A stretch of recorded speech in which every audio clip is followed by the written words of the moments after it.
I was young, starting a new school, making new friends. I don't really have any memories of anything bad happening in my life, any bad home life. Like I didn't have a lot of issues as in family life, or nothing had happened to me that was bad. I just saw a friend who had something different than me, and it interested me. So it was because of her that I just had an interest to know more about God and who He was. It wasn't until God really tapped into my heart and that I had kind of an encounter with God that I really felt that it was real. Although she influenced me for sure because she invited me to these things, it was all about God speaking to my heart at the right time. And He did that at a youth rally, and here we are. So when I went home to tell my parents what my friend had told me about where I would be spending eternity if I didn't make this decision to follow God, they weren't very happy. So I think with us, we always believed in God. There was no doubt that there wasn't a God, but we never had a relationship with God. Big difference. You can believe that there's a God out there, but having a relationship with Jesus is totally different. April came to us. She had actually been going to a church with her friend from school, Deanna. At that time, we didn't think too much about it. To be honest with you, I felt a little jealous at this fact, because all of a sudden here she was involved with this family, Deanna's family, and I thought, wow, you know, they're a perfect family. Here they are, they all go to church together, and they go on these neat vacations together, and everything that like I would like to do with my family. So anyway, we decided we should go and find out, being parents that we were, that we should find out exactly what's going on in this church, because neither one of us had really any education on a Baptist church. I kind of had it in my mind, it was kind of like a little cult, and we certainly didn't want our daughter involved in a cult either. So if she was going to go to church, we wanted to make sure, we didn't really have a problem with her going to church, we just wanted to make sure that she was going to the right church. And whether it was, you know, a United Church or a Catholic church, because we both have Catholic backgrounds, we were going to make sure of that. And if that's what she wanted to do, then that's fine. We would support her, but we would prefer that she was actually in a Catholic church. So maybe we just go and find this out. my parents weren't really happy about it, not because I had this new sudden interest for God. They never ever had an issue with that. It was just that they were kind of concerned about the way that she had decided to tell me this. So I think my parents' initial reaction as a parent, they wanted to make sure that what I was doing was good and was healthy, and that I wasn't in a cult or there wasn't anything really weird going on. So at first they were a little bit hesitant about it, but after praying for a while, they decided to come out to church, and I remember almost being nervous to talk to them about it because I was afraid that they wouldn't approve of it, and it was something that was so real in my life that I wanted to share that with them because something so exciting was happening to me, and I knew that God was doing a work in my heart, and I wanted my parents, who you love so much, to know about this. So I think that God gently allowed me to witness to them, but in a way that they could accept, and it wasn't too pushy or too much. April, growing up, she was a kid that loved everybody, big heart, quite energetic. She was a busy kid. I think we have a good relationship with her then. We still have a good relationship with her now.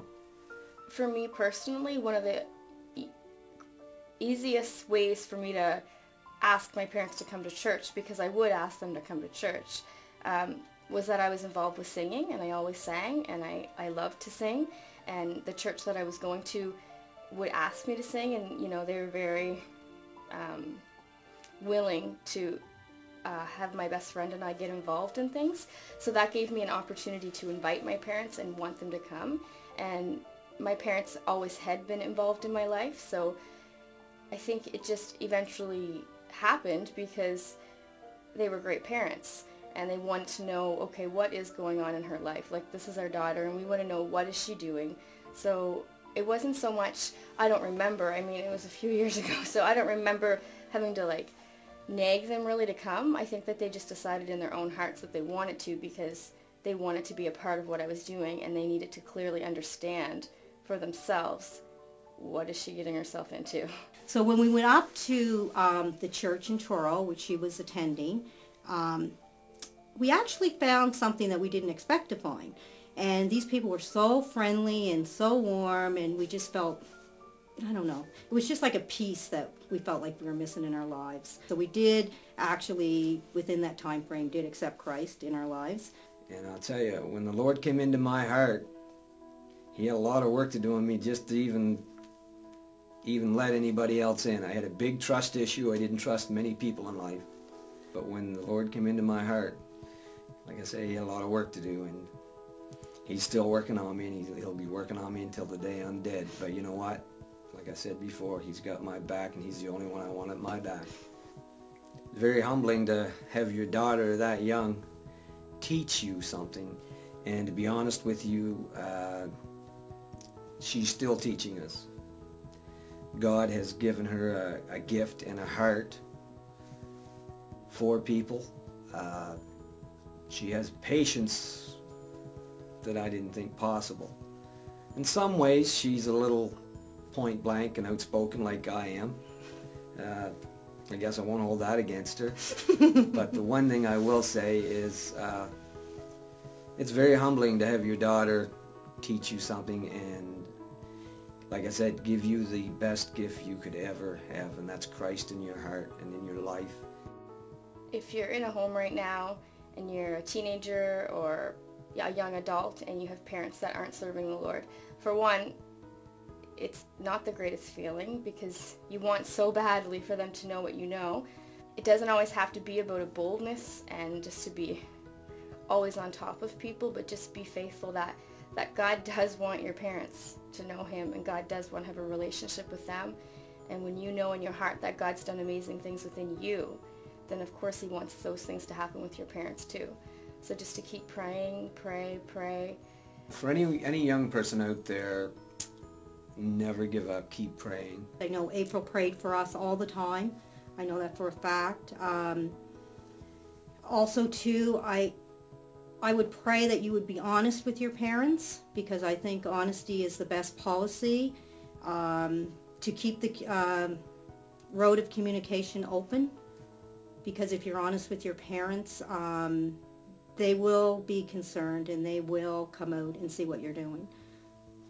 That's what I feel, and that's the best advice that I can give a young person, is never stop praying for your parents.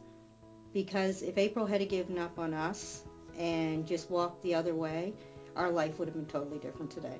And as sure as I'm sitting here right now talking to all of you, that is very, very true. There's no doubt about it. We would not have been together, as far as I'm concerned, by her bringing us to Christ. God has saved our marriage. And we're very grateful for that, and we'll always be grateful for that. I thank April every day. I'm very thankful for April. It's really difficult to witness to your family and the people that you love. It seems easier, or it just seems sometimes that we have more of a boldness to witness to somebody on the street, but the people that matter the most to us, it's usually the most difficult to witness to, so you just got to be faithful.